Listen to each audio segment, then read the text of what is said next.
Oi, pessoal. João Fabro aqui, mais uma aula da nossa disciplina de Sistemas Autônomos Inteligentes. Todos me ouvem bem? Me veem bem? Certinho? Sim, tudo certo. Ótimo. Então, eu vou apresentar aqui. Se quiserem ver a minha cara de frente, vocês abrem aí o Meet. Então, hoje é dia 7 de novembro de 2023. Estamos aqui na disciplina de Sistemas Autônomos Inteligentes do PGCA, Programa de Pós-Graduação em Computação Aplicada, né? O tema do nosso encontro de hoje é, entre outras coisas, a percepção. Então, a minha ideia é passar para vocês um pouquinho aí de conteúdos novos e daí a gente fazer uma revisão do que a gente viu até agora, né? Para que todo mundo esteja na mesma página e possamos seguir juntos a partir de agora. Então, quando eu falo de percepção, tem que relembrar aqui o nosso ciclo de percepção-ação, que é a base do funcionamento de todo o sistema autônomo robótico inteligente. Então, a gente tem um ciclo de pensar, ver, pensar e agir. Esse ciclo começa com a percepção sobre o mundo, né? Por mais que a gente não tenha percebido, talvez nas aulas anteriores, a gente sempre tem que pegar informações do mundo para fazer qualquer coisa com o nosso agente inteligente, com o nosso agente robótico, o nosso sistema autônomo. Nas aulas anteriores, a única informação que a gente obtinha a partir do mundo era a informação da localização do robô, né? O nosso ambientezinho do TurtleSim, ele nos permitia lá saber exatamente onde o robô estava no mundo, né? A coordenada XY e o ângulo dele, né? Em relação a um determinado ângulo zero, e a partir disso que a gente fez o nosso sistema de controle, né? Então a gente fez lá um sistema de controle proporcional, depois nós fizemos, né, propus que a gente fizesse um sistema de controle fuzzy, eu vou retomar isso na aula de hoje também, mas a gente já estava executando esse ciclo de percepção e ação, né? Por mais simples que fosse, a gente percebia, né, a gente levava em consideração informações vindas do ambiente onde o robô se encontrava, notadamente a gente recebia lá, através do tópico pose, a posição do robô, né, e daí com essa posição a gente executava uma ação de controle atuando nos atuadores, no caso aí do sistema de navegação, né, sistema de controle motor do robô, TurtleSim, enviando o semidevel. Então, basicamente, a gente lia do tópico pose e escrevia no tópico semidevel, usando ou o controle proporcional ou o controle fuzzy. Então, esse ciclo, ele vai crescendo em complexidade quando você coloca mais informações no sensoriamento e você coloca, né, mais detalhes, mais desafios para o teu sistema de navegação. Então, a ideia da aula de hoje é a gente pensar, certo, esse nosso robô funciona desde que não tenha nenhum obstáculo na frente dele, né? Então, se eu for incluir um ambiente em que há obstáculos, sejam eles obstáculos estáticos, por exemplo, cadeiras, ou outras coisas jogadas no chão, ou mesmo obstáculos móveis, como pessoas, crianças, ou outros robôs, só essa percepção da posição atual do robô no ambiente não é suficiente mais para ele poder navegar com sucesso, né? Então, pensando aí no nosso aspirador robô, né, ele não basta saber onde ele está, ele tem que saber onde ele está, para onde ele tem que ir e, né, se tiver alguma coisa no meio do caminho, para ele poder desviar, né? Então, na aula de hoje, a gente vai falar um pouquinho mais sobre essa questão da percepção, né, como perceber o ambiente para a tomada de decisão, e na sequência a gente vai falar também sobre essa questão aqui da cognição, que é a tomada de decisão baseada nessa percepção, com algo mais aqui, além da simplesmente ter a leitura dos sensores, né? Eu posso construir um mapa e, a partir desse mapa, tomar decisão, fazer planejamento de trajetos e, daí, executar esses trajetos através dos meus atuadores. Isso aqui funciona para robôs móveis, mas funciona também para robôs manipuladores, né? Então, um braço robótico que tem que pegar uma peça, né? Ele tem que planejar a movimentação que ele vai fazer e depois executar essa movimentação a partir de informações provenientes do seu sensoriamento, certo? Então, vou passar bem rapidamente isso para a gente poder ir para a parte prática. Então, a percepção é tudo que eu obtenho de informações sobre o estado do meu robô, né?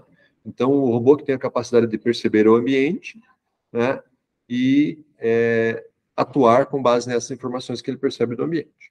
Nem todos os robôs têm percepção, né? Por exemplo, um braço robótico que foi programado para repetir sempre a mesma movimentação, né? Ele, independente de ter peça ou não ter peça, independente da porta da máquina estar aberta ou não estar aberta, ele vai fazer sempre a mesma movimentação. Só que isso daí é muito, né, sensível, porque qualquer coisa que der errado, qualquer peça que deixe de funcionar, qualquer movimento, né, inesperado que ocorra no ambiente, o robô não vai poder reagir. Então, a gente coloca sensores quando a gente quer que os nossos robôs tenham mais segurança, quando a gente quer que eles não quebrem as coisas, quando a gente quer que eles operem de uma forma mais autônoma, né, que é o nosso grande mote, que grande objetivo dessa disciplina, trabalhar com o conceito de autonomia. Certo? Então, a gente pode obter várias informações do ambiente, a mais básica é a posição atual do robô, né? Mas para isso eu preciso de sensores, preciso de elementos que me forneçam essas informações, né? E daí eu preciso ler esses sensores e correlacionar isso com o ambiente onde eu estou para obter informações e trabalhar com essas informações. Então, eu posso ter sensores de cor, posso ter sensores de temperatura, sensores de distância, né? Sensores de força, sensores de altura, sensores de posição no meu braço, por exemplo, né? Sensores de velocidade, de rotação da minha roda, né? Então, tudo que eu percebo do ambiente, seja ambiente externo ao robô ou mesmo os estados internos do robô, são, né, informações que vão me dar aí o estado atual do robô no mundo. Então, a gente já pode classificar os sensores quanto à grandeza que ele está medindo, em proprioceptivos, em que mede grandezas internas ao corpo do robô, por exemplo, né, o ângulo em que está uma determinada junta rotacional de um braço robótico, né? Eu posso ter um sensor ali que me dá esse ângulo. Eu posso ter um segundo sensor que me dá qual é a força que está sendo aplicada nesse motor, né? Então, essas grandezas aí que são internas ao robô, velocidade da roda, né? Isso daí são as grandezas chamadas, né, os sensores proprioceptivos que realizam as medições. Por exemplo, se eu tenho uma bússola ou um giroscópio, eu posso saber a rotação do meu robô no mundo, né?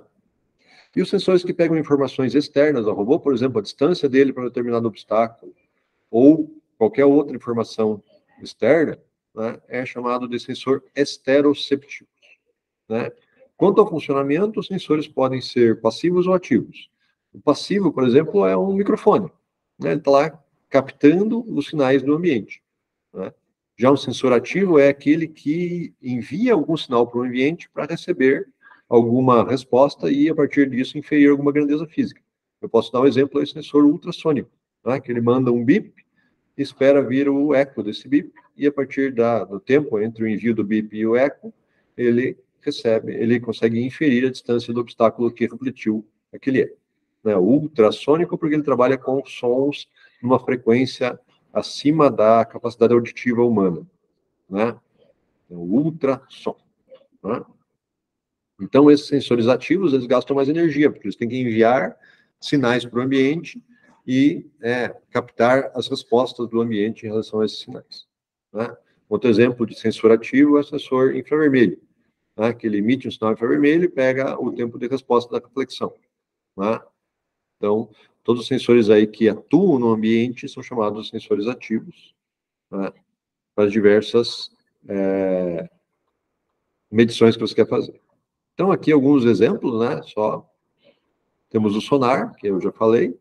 Temos os sensores baseados em luz, que é o scanner laser, ou também conhecido como LIDAR, que é Light Detection and Ranging, em que esse sensor ele envia um sinal de luz, usualmente é uma luz laser, né? Até não visível, né? Fora da faixa visível, e ele espera a reflexão, né, dessa luz. E daí ele, pela diferença de tempo ou diferença de fase entre o envio e a reflexão, ele calcula a distância. Usualmente esses sensores são rotativos, né, então eles medem distância em uma determinada angulação. Pode variar de 45 graus, 90, 180 e até alguns 360 graus, esse segundo, terceiro e quarto aqui, eles são sensores rotativos que obtêm informações 360 graus ao redor deles, né? O primeiro, o segundo e o quarto aqui, esse quarto aqui, reconheceu ele? O sensorzinho de baixo custo que a gente tem lá nos nossos robôs. Esse aqui você reconheceu também, né? Você viu lá os Zeus aberto, esse aqui lá dentro dele. É o Rockfully, sensor. Esse mesmo. Você não viu os Zeus aberto? Ontem estava aberto lá. Você olha pela frente, você vai ver isso aqui, que é o sensor de informação laser. E esse terceiro aqui é um sensor bem famoso, que é o Velodyne, que é um sensor que ele não pega uma linha de informação, mas ele manda um sinal com uma determinada angulação, ele é um sensor tridimensional. Ele recebe a informação de reflexão de tudo que tem ao redor. Ele é utilizado nos primeiros carros autônomos, eles utilizavam esse sensor aqui. Tem também outros tipos de sensores, né? Então temos as câmeras normais ou câmeras de tempo de voo, em que elas procuram também obter essa informação sobre o envio e recepção de um sinal luminoso. E tem os sensores de luz estruturada. Tem aqui, por exemplo, o Kinect, que é aquele sensor dos videogames da Microsoft, né? Em que ele também procura fazer a mesma coisa que esse Velodyne, obter informações tridimensionais sobre tudo que está em volta do ambiente, né? Só que ele é um sensor que não fica rotacionando. Ele tem um emissor de infravermelho, uma câmera colorida, né? E uma câmera infravermelho. E a partir aí dessas composição dessas informações, ele faz uma estimativa de profundidade de cada elemento que ele vê na câmera, né? Dando uma informação tridimensional para cada pixel. Então, funciona um pouquinho o LiDAR, né? Basicamente, ele tem uma cabeça móvel rotativa. Nessa cabeça, você tem um emissor de laser e um sensor, né, que capta o tempo de reflexão, né? E esse tempo de reflexão, ele depois transforma numa estimativa de distância. Esses sensores, eles conseguem, dentro da sua faixa de funcionamento, aí, que pode variar de 3, 4, 5 metros até 40, 50, 200 metros, eles conseguem uma precisão bem boa para superfícies reflexivas, né, normais. Por que eu falo normais? Porque tem problemas graves nesses sensores com superfícies transparentes, por exemplo, vidro, né? E superfícies reflexivas, por exemplo, para-choque, né? Espelhado, né? Que daí o sensor, né, o sinal de luz bate ali e reflete num ângulo diferente, né? Ele não consegue visualizar esse tipo de coisa, fica transparente, né? E outro problema desse sensor é quando você tem partículas no ambiente, seja poeira, seja umidade do ar, né? Então, se você tem um sensor desse que está num ambiente aí de neblina, basicamente ele não serve para nada. Mas aí você tem que complementar com outros tipos de sensores. Então, observe que aqui a cabeça rotativa ele só fica direcionando um espelho, tá vendo? O espelho a 45 graus, e o emissor e o leitor estão aqui dentro, tá vendo? O diodo laser e o fotodiodo, que recebe a reflexão, estão aqui dentro, junto com o circuito elétrico, que faz o cálculo aí da tempo de ida e volta, e calcula a distância baseado na velocidade da luz. E quando eu pego essa informação desse sensor que rotacionou 360 graus ao torno do meu robô, essa informação vem como uma linha de pontos, tá vendo aqui, ó? Essa linha de pontos é a leitura do sensor. Ele te traz um vetor, e esse vetor basicamente é as distâncias em cada um dos ângulos que ele capta essa informação. Alguns só pegam aqui para frente do robô, né? E outros também pegam a frente e atrás. O problema da frente e atrás é que você tem que pôr o sensor num lugar que não tenha nada atrapalhando a visão dele para o lado de trás, né? Então, isso às vezes é bem complicado. E esse ambiente aqui que a gente está vendo é o RVIS. Já falamos sobre ele em aulas passadas. É o ambiente de visualização de informações do ROS. Tá? E aqui está as informações provenientes do Laser Scan 3D, que é aquele Velodyne que eu falei. Está o Velodyne aqui instalado em cima do carro, né? Em cima de um carro ou do outro. E ele fornece essas informações aqui meio em verdinho claro, né? Que são as distâncias de tudo que está dentro da faixa de visão dele, né? Dentro de um mapa tridimensional. Bem divertido aí de trabalhar com esse tipo de informação. Qual é o problema? Quanto mais informação, mais poder de processamento você precisa no teu sistema de computação, né? Então, por isso aí que os carros autônomos estão cada vez mais colocando placas e placas NVIDIA lá dentro dos seus sistemas de processamento para trabalhar com essa quantidade de informação em tempo real, 30, 60 quadros por segundo, né? Para fazer os nossos carros autônomos serem mais e mais seguros. A luz estruturada, que é aquele do Kinect, da Microsoft, né, da empresa Microsoft, ele basicamente lança lá um sinal de pontos ou linhas em infravermelho, e daí ele capta isso um ângulo, e a partir das deformações das linhas, ele faz uma estimativa de profundidade, distância entre a base da câmera e o obstáculo que está sendo visualizado pela câmera, né, a partir aqui dessas linhazinhas infravermelhas. E o tempo de, né, câmeras time of flight, basicamente elas emitem um pulso de luz, né, e vem a reflexão desse pulso de luz nos diversos objetos, e a partir daí tenta estimar a distância desses objetos para a lente, né, para o sensor da câmera. As câmeras time of flight mais simples, elas basicamente são unidimensionais, né? Ela manda um sinal de laser, né, e recebe esse sinal de laser e ele vê a distância nesse ponto. Mas existem câmeras bem mais caras que fazem isso aí com vários obstáculos, vários objetos ao mesmo tempo. E para padronizar essas informações tridimensionais que vêm dos diversos sensores, né, 3D, foi criado pelo ROS, né, pela comunidade de robótica, mas é utilizada pelo ROS, uma informação chamada Point Cloud, que é basicamente tradução livre, nuvem de pontos, né, tradução literal, e basicamente é uma quantidade de distâncias associadas a uma quantidade de pixels, né, e que podem ser visualizados como um mapa tridimensional, né. Então pode ser em cores ali, representando que mais vermelho é mais perto, e mais esverdeados ou azulado é mais longe. E preto, basicamente, que ele não tem informação sobre a distância. Tá vendo lá que tem os pixels pretos? Por quê? Porque eles estão atrás de alguma coisa que a câmera está vendo, né? Então ele não sabe exatamente onde que estão, qual é a distância das informações que estão em preto. Mas ele consegue fazer uma estimativa do que tem em volta dele. Talvez seja muito parecido com o que nós humanos fazemos com a nossa visão estéreo, né? Com os dois olhos, a gente consegue fazer uma estimativa rápida aí da profundidade dos objetos que estão no nosso campo de visão. E quando eu tenho uma informação unidimensional, é chamado de laser scan. E não por coincidência, isso aqui são tipos de dados que o ROS trabalha, né? Então eu posso trabalhar com laser scan, que é uma informação unidimensional na forma de um vetor, né? Em que cada posição do vetor está associado a um ângulo do meu sensor, né? Então é a distância desse ângulo. E no Point Cloud, usualmente eu tenho um ângulo bem menor, né? Só que essa informação ela é mais rica, porque eu não tenho só numa determinada altura, eu tenho a informação, né, de tudo que está à minha volta, como se fosse um cone de visibilidade, né? Um cone de distâncias na frente do robô, né? Para navegação, mais legal é o laser scan, que usualmente tem um ângulo maior, né? Só que o ponto fraco é que só pega uma determinada faixa do espaço tridimensional, um determinado corte horizontal.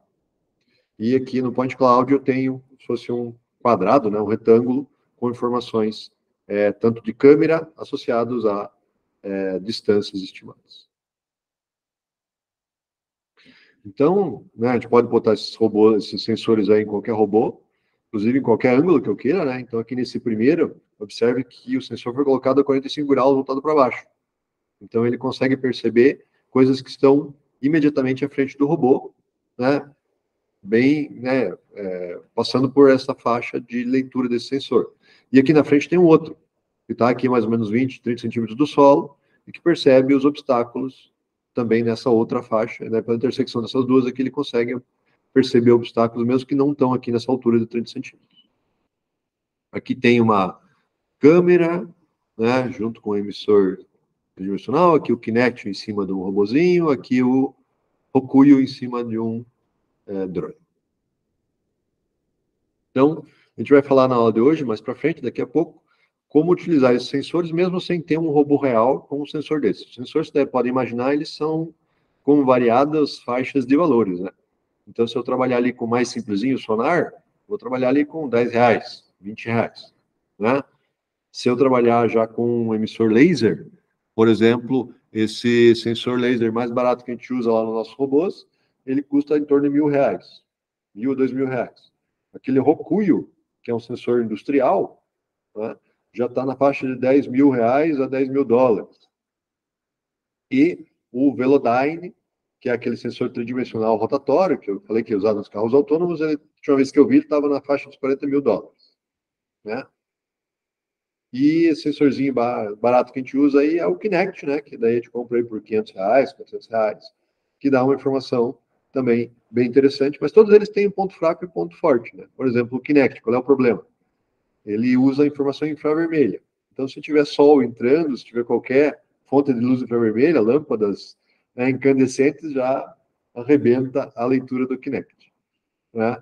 Então, você não pode confiar em apenas um sensor, todos eles têm os seus pontos fracos e os seus pontos fortes. Então, a gente vai utilizar aqui nessa disciplina, não o Coppelia, né? O Coppelia até talvez a gente consiga utilizar, mas a gente vai utilizar o Gazebo, que é um simulador que funciona já dentro do próprio ambiente do ROS. Né? Então, aqui só para falar dos tópicos, né, a gente tem o tipo de mensagem Point Cloud 2 e o tipo de mensagem Laser Scan, que são fornecidos aí pelos sensores que a gente vai utilizar. Né? Por exemplo, né, se a gente quiser utilizar o Kinect ou o sensor Laser Scan Rokuyo, estão disponíveis aí. E a gente pode utilizar o RVIS, né, que é uma ferramenta do ROS para fazer a visualização das informações provenientes desses sensores. Então, aqui só um exemplo aí da mensagem Laser Scan, né? Basicamente, ele é um conjunto aí de números, né? Quantos números vêm? Depende do teu sensor. Né? Se o teu sensor tiver, por exemplo, 180 pontos de leitura, variando de menos 90 graus até mais 90 graus, né? Eu posso configurar essa mensagem para ler esses 180 pontos. Cada ponto vai ser uma distância unidimensional entre o sensor e o primeiro obstáculo que ele detectar. Ou se estiver fora da faixa, ele usualmente dá um valor que é indicativo de que ele não percebeu nenhum obstáculo, né? Ou zero, ou alguma informação lá, max int, né? A faixa é dada pelo range min e range máximo, né? Faixa de distância que o sensor alcança. Tem aqui o ângulo mínimo e o ângulo máximo, que é a faixa de ângulo, né? Esses ângulos estão em radianos, né? E tem aqui o incremento de ângulo, que é o quê? A cada quantos graus, ou quantos radianos, quantos décimos de radiano, ele faz uma leitura. Né? E também tem o de quanto em quanto tempo ele faz essas leituras, e daí você vê, eu tenho 180 pontos, de 0 a 180, e o meu, né, ele faz uma leitura a cada 0,01 segundo, então você tem aqui o tempo de leitura, e daí você consegue calcular o scan time, que é quantas vezes ele assim, quanto tempo demora entre uma leitura e a próxima. Né? Então, é normal você ter sensores aí que fazem 30 leituras por segundo, ou 15 leituras por segundo. Então, a cada 30 avos de segundo, está vindo lá na tua mensagem um total de 180 valores de distância. E o teu sistema de processamento tem que conseguir trabalhar com isso daí em velocidade suficiente. Para trabalhar com as informações, a gente precisa visualizar, né? Aqui tem só um exemplo de uma visualização de um ambiente com alguns obstáculos redondos, né? A partir do ponto de vista do robô. Então, tem aqui duas paredes que estão no alcance do robô e os lados internos desses obstáculos redondos aqui, né? Que o robô está conseguindo ver. Então, observem aqui que tem umas falhas, né? Porque é do robô que está aqui nessa posição 00. Ele não consegue perceber a parede porque está atrás desses obstáculos redondos aqui. Legal? E o Point Cloud é mais complicado ainda, né? Porque ele tem esses pontos dentro de um espaço bidimensional. Então, é mais informação ainda. Para tentar diminuir um pouco a quantidade de informação, ele só dá as informações quando ele faz a leitura adequada. Então, aqueles pontos que estão fora do alcance, são os pretos, ele nem coloca aqui. Então, ele usa tipo uma lista encadeada, né? Para só colocar os pontos que realmente estão com leitura, né? Mas ainda assim é bastante informação. Pessoal, isso aqui é extremamente importante, né? Vai ser o nosso próximo tópico agora, que é você trabalhar com as transformações de coordenadas cartesianas. né? Por quê? Porque todos os teus sensores, o teu robô, todos eles têm informações que estão baseados em um determinado frame de referência, um determinado conjunto de coordenadas, né? Então, eu mostrei aqui, né, que tá vendo? O ponto de vista da leitura do sensor é aqui na posição 00 do meu robô, né? Na verdade, isso aqui eu estou mostrando o que o sensor está vendo, considerando que o sensor está na posição 00. Só que o sensor está em cima do robô e o robô está se movimentando no ambiente, né? Então, todos esses elementos, eles têm um frame de referência. Eles têm um sistema de coordenadas próprio. E o ROS, ele tem um mecanismo para que você crie e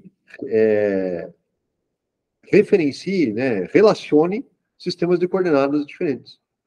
Então, na sequência da aula agora, eu vou mostrar para vocês como é que você faz essa criação e ligação entre esses sistemas de coordenadas. Né? Aqui eu só estou mostrando um exemplo, que eu tenho aqui, ó, a base do robô, e associado a essa base do robô, eu tenho um ponto onde eu montei o meu sensor, que no caso é uma câmera. E tem um ponto onde tem a lente da câmera, a partir da qual vai ser feitas as leituras. Observem que eles podem estar rotacionados. Está vendo que é o verdinho, azul e vermelho, eles não estão exatamente no mesmo sistema de coordenadas. Né? A câmera pode estar montada de lado, pode estar montada de cabeça para baixo. Né? O X da câmera pode ser o Y do robô e assim por diante. Entende? Então, é para isso que existem os sistemas de transformação de coordenadas cartesianas. A gente já vai ver um pouquinho mais sobre isso na sequência. Então, aqui, ó, tem alguns sistemas de coordenadas bem importantes que a gente vai ver na sequência também, na próxima aula, que é o MAP, que é o sistema de coordenadas do ambiente onde eu estou navegando. Esse sistema de coordenadas ele tem um ponto 00 em algum lugar. Né? Aí tem o ODOM. Né? O ODOM é um sistema de coordenadas que indica onde o meu robô está em relação ao mapa.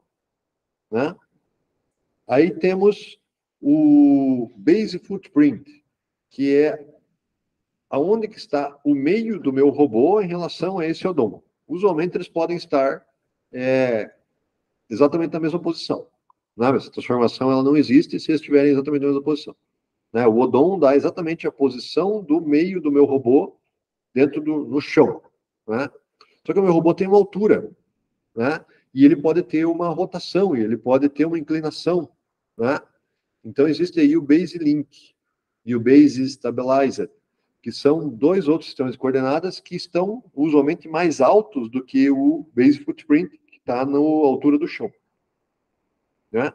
Suponha lá um robô, sei lá, um drone. Né? Ele pode estar navegando no ar. Né? Mas mesmo os robôs de rodas, eles têm uma altura. Né? Então tem aqui um centro de altura do robô, que não necessariamente está bem, exatamente na mesma posição do Base Footprint. E daí, legal, também tem os sensores, que estão também em outras coordenadas. Né? Então, o sensor pode estar na frente do robô. Certo? Então, para tudo isso aqui, eu preciso saber como transformar leituras do sensor, que está em coordenada do sensor, para a leitura em relação ao robô, para a relação à base, né, do footprint do robô, que está lá no chão, em relação à posição do robô, em relação ao mapa. Né? E para isso existe aí um tutorial do Ross, que eu vou fazer com vocês agora, né, que explica como é que funcionam os sistemas, os mecanismos de transformação de coordenadas que o Ross já tem para a gente. E o nomezinho disso daí é TFs, né? Transformations, e no ROS 2, obviamente, eles chamam de TF2, Transformations 2. Pessoal, aqui só um exemplo, né? Suponha que eu tenho um robô que tem aqui um sensor laser que está 20 centímetros acima do centro do robô e 10 centímetros para frente. Tá vendo? E o robô, ele está, né, esse centro do robô, ele está em relação, né, a alguma outra coisa. Então, aqui só vendo essa transformada, o que eu tenho que fazer? Eu tenho que informar para o Ross que o meu sensor está 20 centímetros acima e 10 centímetros à frente. Né?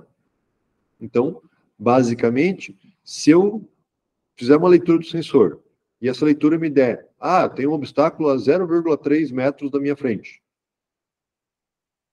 Estão vendo aí? 0,3. Essa informação é com relação ao base laser, que é 0,3 centímetros em relação, 0,3 metros à frente do sensor. Se eu fizer uma transformação aqui, que diz que o meu sensor está 0,1 metro para frente e 0,2 metros para cima, então, com relação ao base link, esse meu ponto sensoriado, ele vai estar 0,4 metros à frente do centro do robô e 0,2 metros acima do centro do robô. Tá vendo? Então, quando eu crio essas transformações, eu vou estar, na verdade, pegando uma informação que veio de um sistema de coordenadas, que é o sistema de coordenadas do sensor, estou transformando isso para outro sistema de coordenadas, que é o sistema de coordenadas, aqui no caso, do centro do robô. E daí, se eu sei que o robô está a tal distância do centro do mundo, eu consigo dizer, então, que suponha que o meu robô já está 1 metro para frente do centro do mundo, da posição 00 do mundo.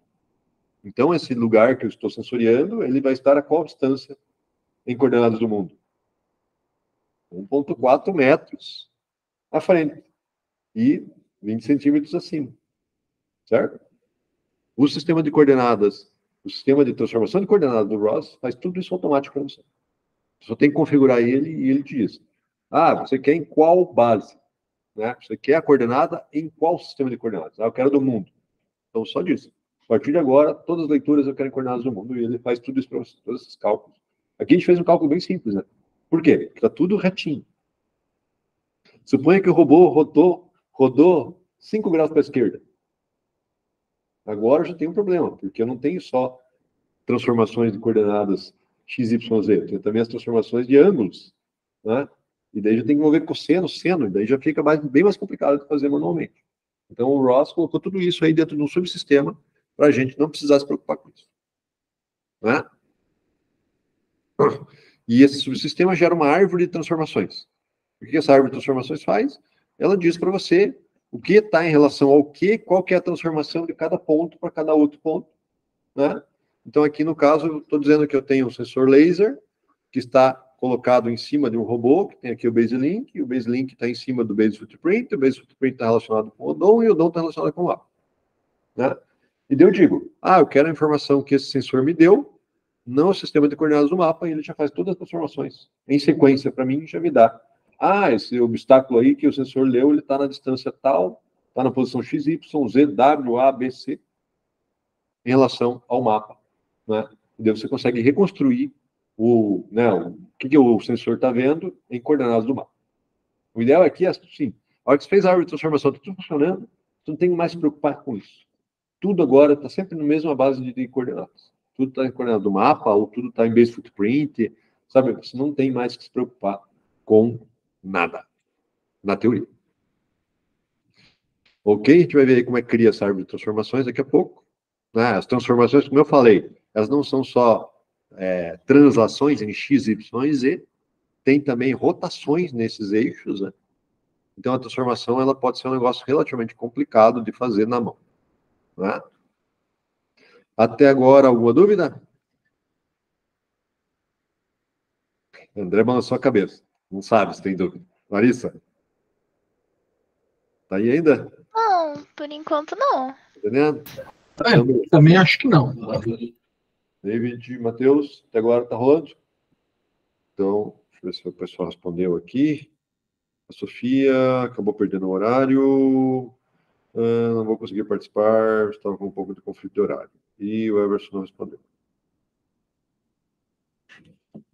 Ok. Então, vamos parar com essa sequência de slides aqui. E agora eu vou pedir que vocês abram um tutorial bem legal, que é o tutorial do TF2 do Ross Humble. Então, vindo aqui no tutoriais do Ross Humble, né? Pedir que vocês entrem lá no Client Libraries, não.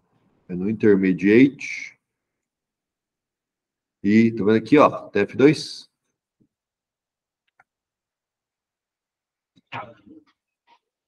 ele tem aqui uma tonelada de tutoriais, mas a gente vai fazer basicamente esse introducing, né? Fazer passo a passo aqui a introdução ao TF2. Deixa eu pegar o link aqui e passar para vocês no... É melhor vocês procurarem, porque eu vou ter que passar por e-mail, vai demorar um monte. Então vai lá no tutoriais do Rumble, no ROS2, procura lá TF2, Introduction to TF2. Se tiverem conseguido, me avisem e a gente continua. Aqui já tô no local. Já achei também. Viram? Hã? Tem um lugarzinho ali que você troca. Em cima, sabe? O ar, então aqui. Tá bom, tá bom. Se não funcionar, você avisa. Se tiver alguma coisa diferente, você avisa. Ok, pessoal. Então agora é seguir o tutorial aqui, né? Só deixa eu falar algumas coisas importantes. Então você tem que instalar aqui esse carinha, né? Que é as ferramentas aí do ETF, do Rumble, se é que já não estão instaladas. Tá? E aqui daí tem um ROS Launch, que eu vou falar também daqui a pouco. Né? E faz uma tartaruguinha, seguir a outra tartaruguinha. Como que essa tartaruguinha vai seguir a outra tartaruguinha? Elas vão... uma vai ler uma transformação dela, da primeira tartaruga, em relação ao ambiente do mundo. Então, eu criei uma TF aqui, da tartaruga 1 em relação à sistema de coordenadas do mundo. Né? E a outra, ela vai pegar essa informação TF e daí vai fazer um sistema de controle para direcionar essa tartaruga para a mesma posição. Né? Então, deixa eu só executar isso aqui para a gente começar a brincadeira, vocês verem funcionando, depois a gente entender por que está funcionando. Deixa eu abrir um outro terminal aqui.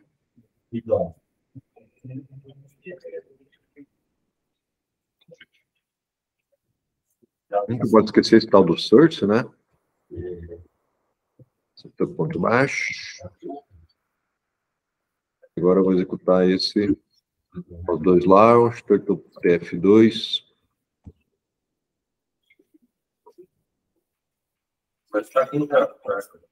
Então, aqui o que ele fez?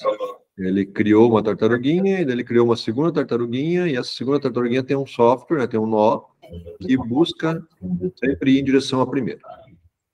Para eu ver isso aqui funcionando, eu tenho que abrir um daquele teleop, né, outro terminal aqui, e rodar o Turtle teleop aqui. Ok? Vamos fazendo aí, pessoal.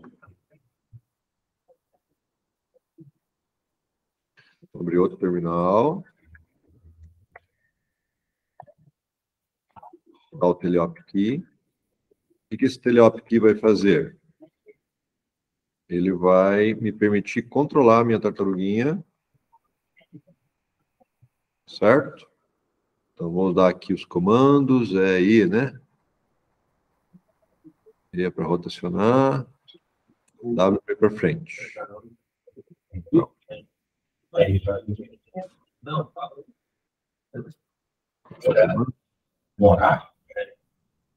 R para frente, R para direita, R para esquerda. Olha isso aí, daqui a pouco.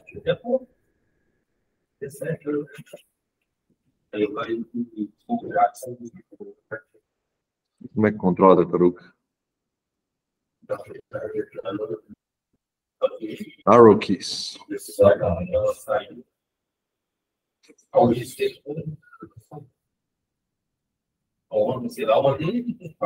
vendo ali? O que aconteceu? Essa minha tartaruga ela está andando e a outra tartaruga está indo atrás. Certo? O que eu quero fazer com isso? Eu quero demonstrar aqui. Eu quero demonstrar como que isso aqui está funcionando através dos conceitos ETFs. Tá? Vamos deixar as paradinhas aqui e vamos voltar e executar passo a passo o tutorial.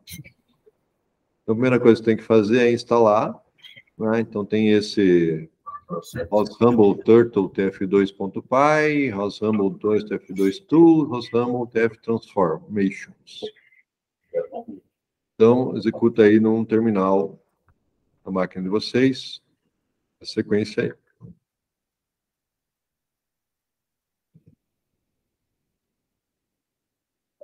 Meu aqui já vai estar tudo instalado.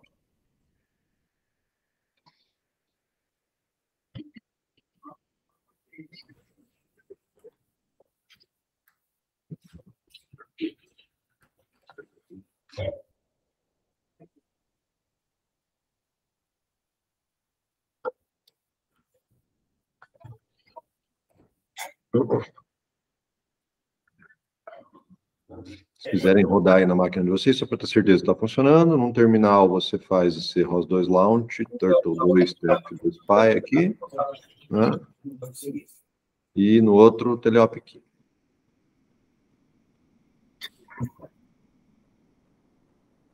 Avisem quando tiverem conseguido chegar nesse ponto.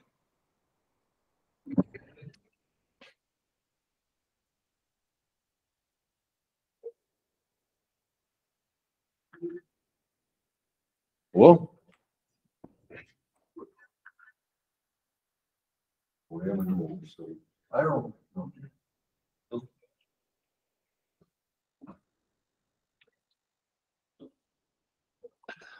André, Larissa, aguardando vocês.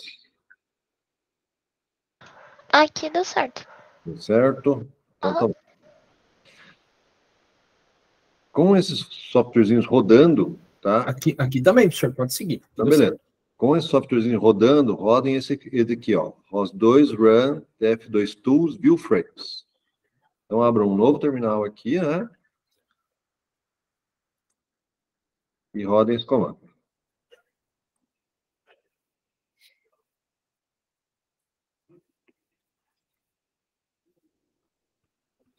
Ele demora um pouquinho, demora uns segundinhos aí, né?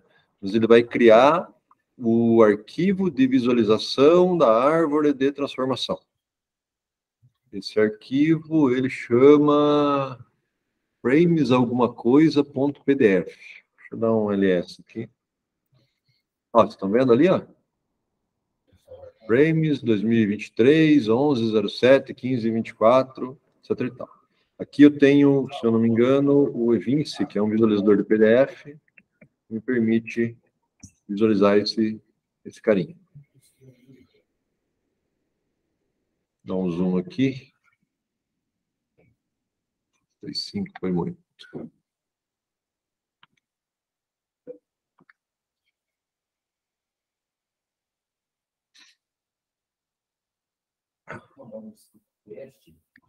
Esse é um arquivo PDF estático, né? Mas ele mostra todos os frames que estão compondo a tua árvore de transformação. Tá? Então, aqui ele tem um frame world, né? E ele tem duas TFs, uma transformação do Turtle 1 para o world e uma transformação do Turtle 2 para o world. Tá? Tem algumas informações aqui sobre, né, quando que aconteceram as últimas transformações, qual foi o tempo em... isso aqui é base de tempo do Linux, tá? Mas isso não é importante. Não, o frame rate aqui, né, que é quantas transformações estão ocorrendo por segundo, aqui ele está com 60 praticamente. Tá? Ok?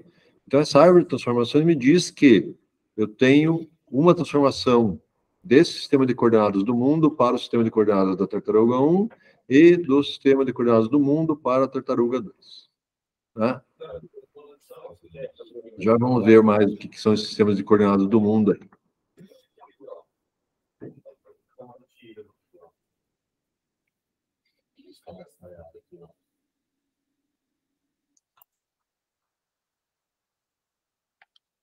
Então, vamos executar esse tf-echo, que é um comando aqui do TF2ROS, do pacote TF2ROS, e ele vai me dar algumas informações sobre as transformações que estão sendo feitas pelo ROS constantemente aí dentro da minha rede ROS.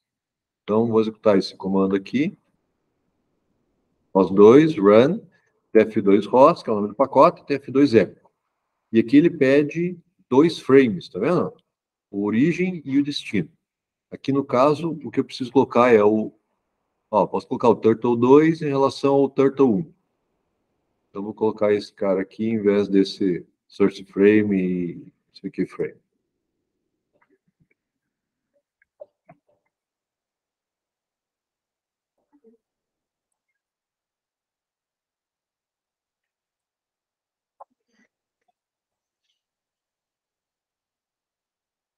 Opa, coisa errada aqui. Turtle1, Turtle2, agora passou a funcionar. Então, ele está me dando informações aqui sobre o cálculo que ele está fazendo das transformações de coordenadas entre o Turtle1, o frame do Turtle1 e o frame do Turtle2. Tá vendo? Ó, at time, ele está mostrando aqui as informações de translação, rotação, né, e a matriz de transformação 4x4 que ele está utilizando para fazer esses cálculos.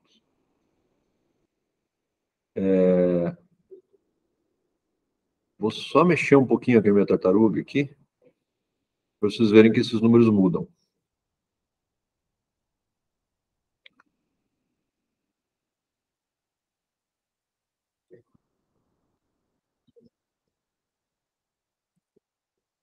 Então, vou fazer aqui minha tartaruga andar um pouquinho.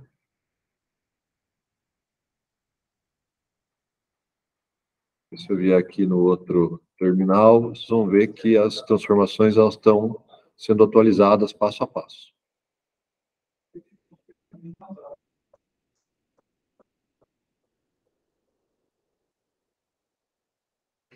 Então, o que essas transformações estão fazendo? Elas estão dizendo as coordenadas de um robô em relação ao outro, né? Tanto a translação, né? Então, observe, está 0, 0, 0, 0, basicamente eles estão no mesmo X, no mesmo Y, no mesmo Z. E aqui a rotação tem a ver com o quanto que uma tartaruga está virada em relação à outra. Tá vendo aqui, ó, que uma está num ângulo, outra está no outro ângulo, né? Então, essas informações aqui, elas estão dadas, tá vendo, ó? RPI, já vou falar o que é, né? Mas aqui, tá vendo que tem uma mudança aqui de menos 559 radianos ou menos 32 graus entre uma e outra. Da origem para o destino, né? Então, uma delas está defasada da outra 32 graus, né? De acordo com isso aqui, elas estão nas mesmas coordenadas x, y e z. Também estranho, parece estar um pouquinho mais para trás da outra.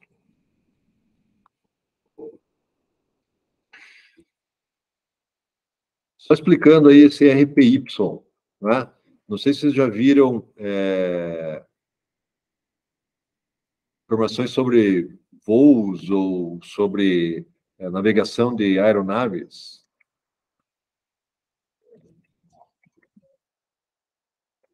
Isso aqui são 3 termos utilizados para explicar rotações de aviões, por exemplo, né?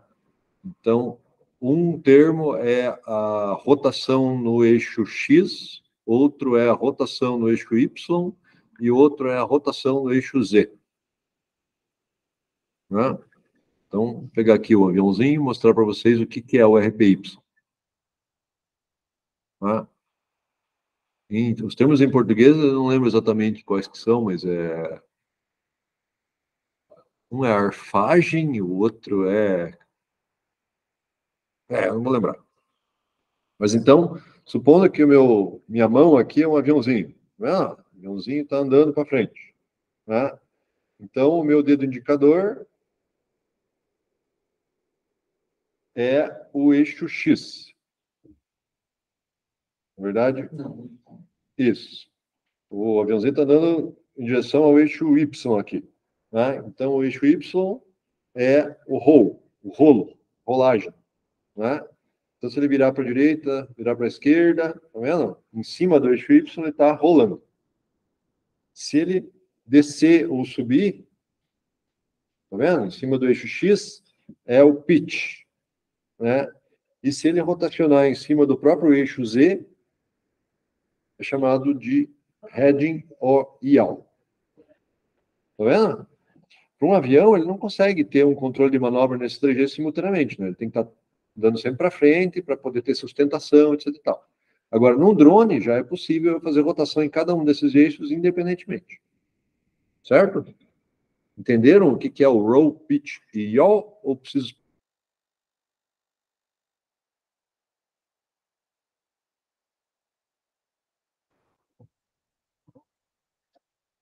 Oi, caiu a conexão aqui?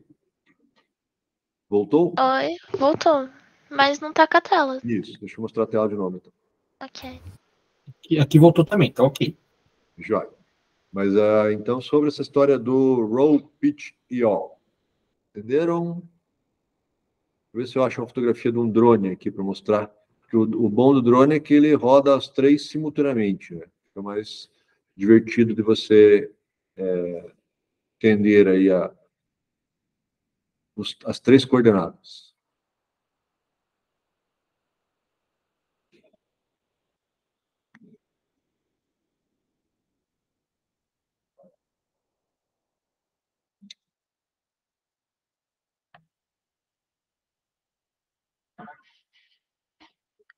Deixa essa, voltar essa aqui.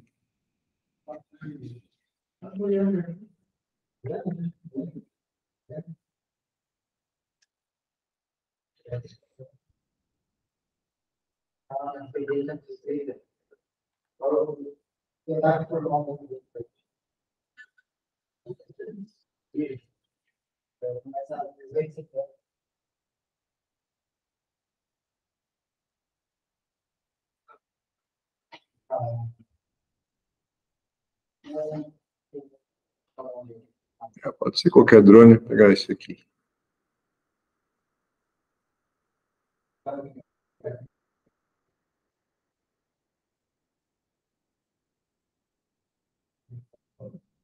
Pessoal, estão vendo ali os três eixos também? Está muito fácil de visualizar. Dá pra ver. Ó, então, supondo que o drone está andando, né, em direção ao Y aqui. Aqui é a frente dele. Né? Então, o pitch é o... Diferente. O roll está em relação ao X.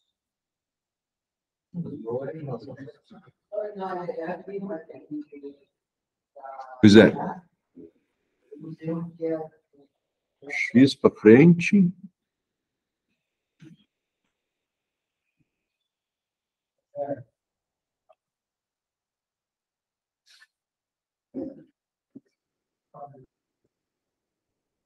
X, Y e Z. Só você fazer uma padronização aqui.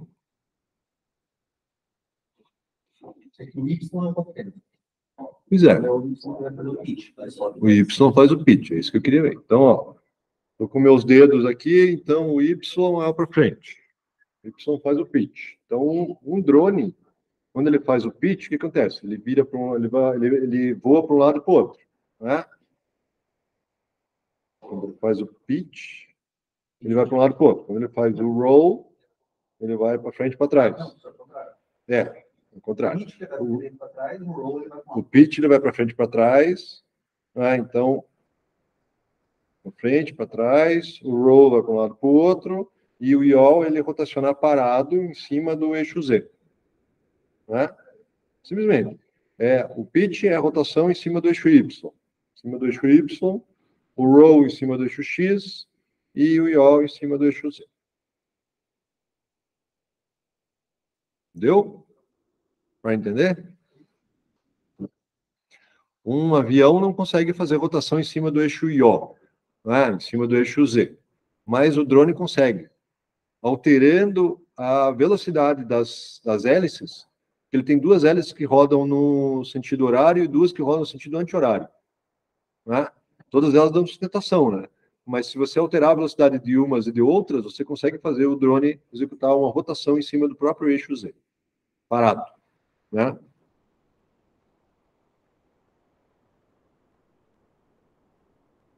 Beleza?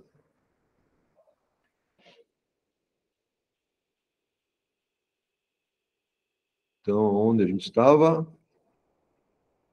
Estava no nosso tutorial que dizia como é que fazia essas brincadeiras aí.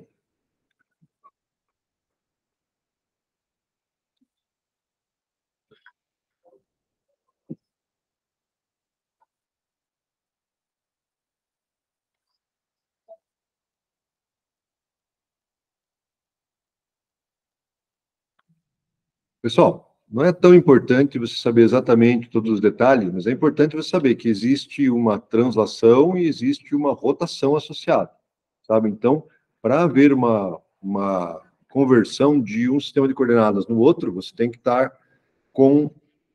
Na verdade, existe uma matriz de transformação aqui, né? Que leva em conta todos esses eixos. Essa matriz, ela é... Né, tem aqui, nessa parte 3x3, são as rotações nos três eixos, e daí tem essa parte aqui que é para as translações, tá? Uma coisa importante de vocês saberem é o seguinte: quando eu trabalho com essas coordenadas x, y, z e rho, pitch e all, né, eu tenho problemas numéricos, né? Basicamente, a hora que dois dos três ângulos de rotação eles coincidem, começa a ter problema, né? Então, foi criado uma representação alternativa de rotação de coordenadas, né? E essa representação alternativa chama quaternio. Chama quaternio porque ela utiliza 4 números para representar uma rotação tridimensional em 3 coordenadas, que é o, né, rho, pitch e yaw. Matematicamente, ela é mais interessante, né? Então, o pessoal converte, né, representar internamente lá dentro do ROS como quaterno, e a hora que você precisa saber qual que é o ângulo de rho, pitch e yaw, você converte de quaterno em RPY. E depois, a hora que você vai fazer rotações, você volta a trabalhar com quaterno. Né? Certo? Entenderam? Sim, Sim, mais ou menos? entendi. Então, tá. Aqui vem a parte legal. Usando o RViz, a gente consegue ver essas rotações e essas informações de forma visual, tá? Então, o RViz é uma ferramenta aí de visualização, já mostrei um pouquinho para vocês, né? Mas aqui ela vai mostrar os sistemas de coordenadas e as suas transformações.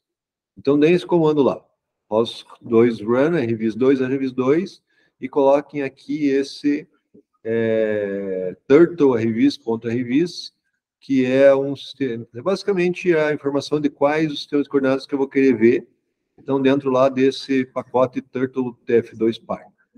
Tá? Então, deixa eu fechar aqui. Opa! Fechei a coisa errada. Um instantinho. De novo.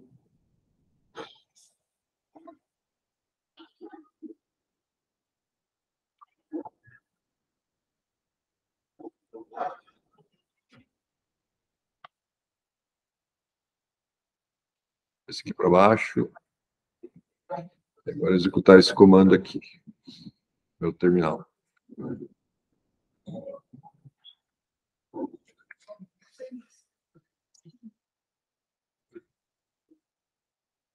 Que ele vai abrir o RViz2, vai mostrar para mim o meu sistema de coordenadas das minhas tartarugas.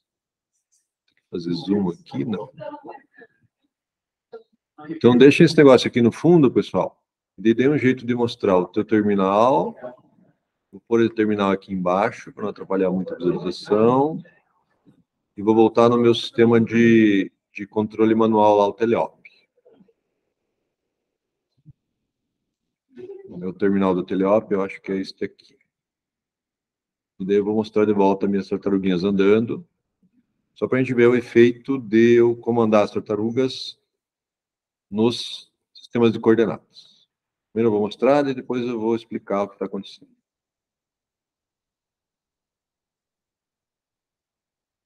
Consegue visualizar? Quando a tartaruga anda do lado direito, o seu sistema de coordenadas anda do lado esquerdo e a outra tartaruga vai atrás.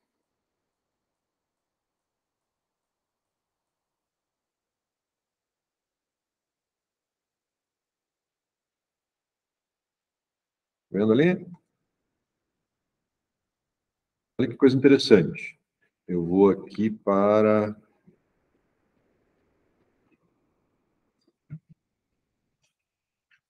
Ó, o que aconteceu?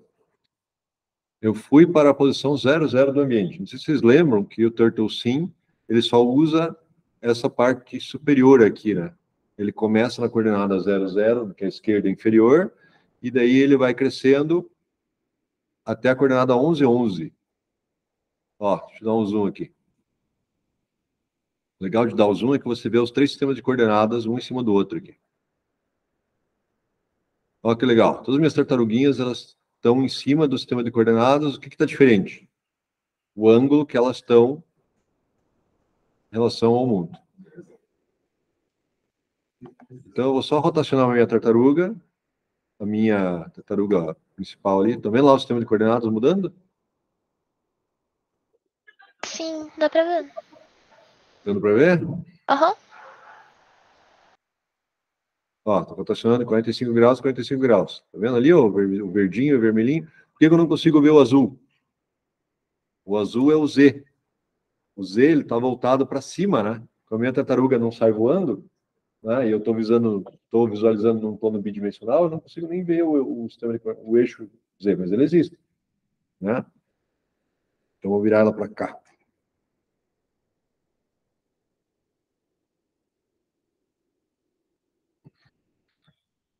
E, D, ó, C, rotacionei a tartaruga, F, R. Virei ela 45 graus, 90 graus, agora eu vou fazer ela andar um pouquinho para cima. Estão vendo ali, ó? A minha tartaruga foi um pouquinho para cima e a outra saiu correndo atrás.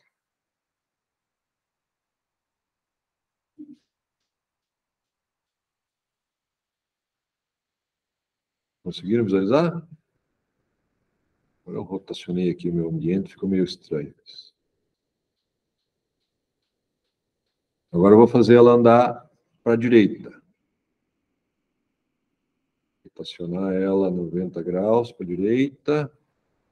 90 graus para a direita é o D, né? Não.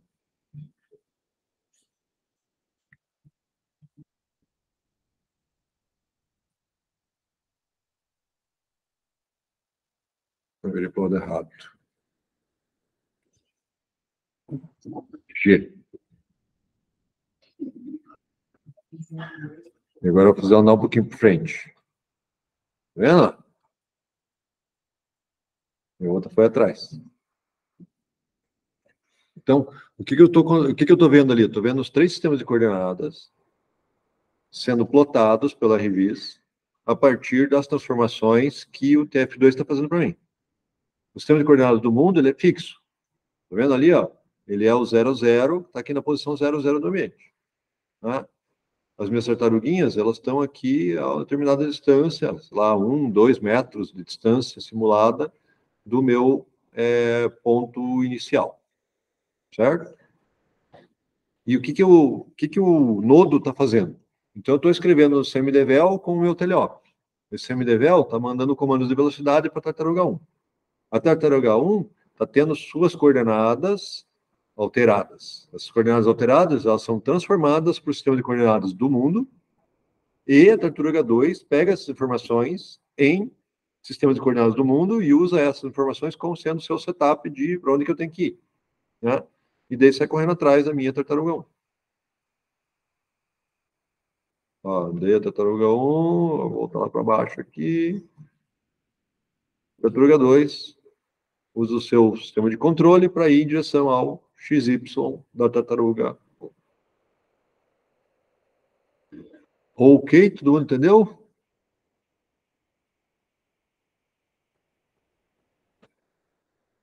Larissa, Matheus, David. Entendi. Ok, então a gente só precisa descobrir como fazer essas TFs, né? Como que a tartaruga 1 vai ser em relação à tartaruga 2. Então, ela basicamente ela tem que saber aonde que ela está em relação ao outro sistema de coordenadas. Aqui no ambiente do TurtleSim é muito simples. Por quê? Porque a hora que eu dou o spawn na tartaruga, eu já sei exatamente as posições onde ela vai estar, né? Posição e ângulo, porque eu dou o parâmetro do spawn, o x, o y e o θ. Certo? E daí essa transformação inicial já fica fixada lá, né? E a partir daí, cada vez que eu dou um semidevel, ele automaticamente atualiza as coordenadas da tartaruga e atualiza as coordenadas dentro do ambiente da coordenadas do mundo, né? Beleza? Então, acho que deu para entender como é que funcionam as TFs aqui no nosso querido mundo do TurtleSim. Deixa eu ver se a gente tem mais alguma coisa a ver com aquele tutorialzinho.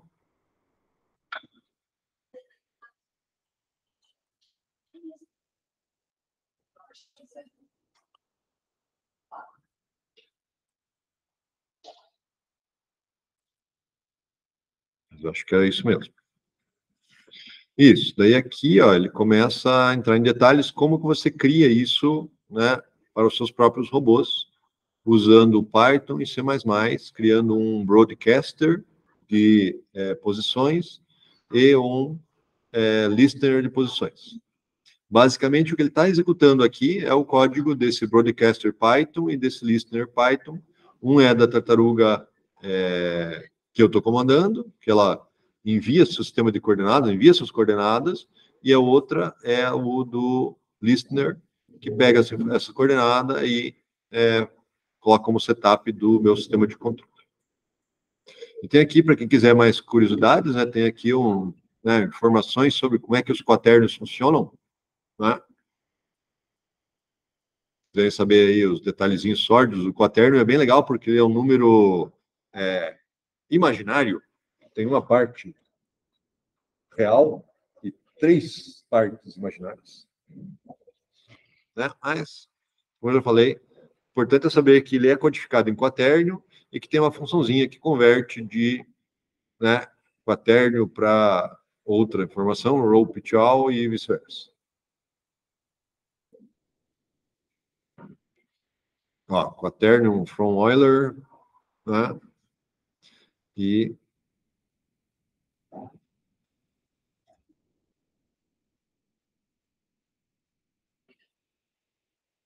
vice-versa. Ok, pessoal? Então, esse foi o conteúdo que a gente viu na aula de hoje, novo. Agora, vou retomar com vocês os nossos brincadeiras de fazer sistemas de controle fuzzy. E, na sequência, daqui, né, a hora que eu ver como é que vocês estão, a gente vai voltar para instalar lá o TurtleBot, o simulador do TurtleBot no Gazeta. Pode ser? Intervalinho e retornamos em alguns minutinhos. Então, vamos parar a filmagem, daí a gente começa quando retornamos.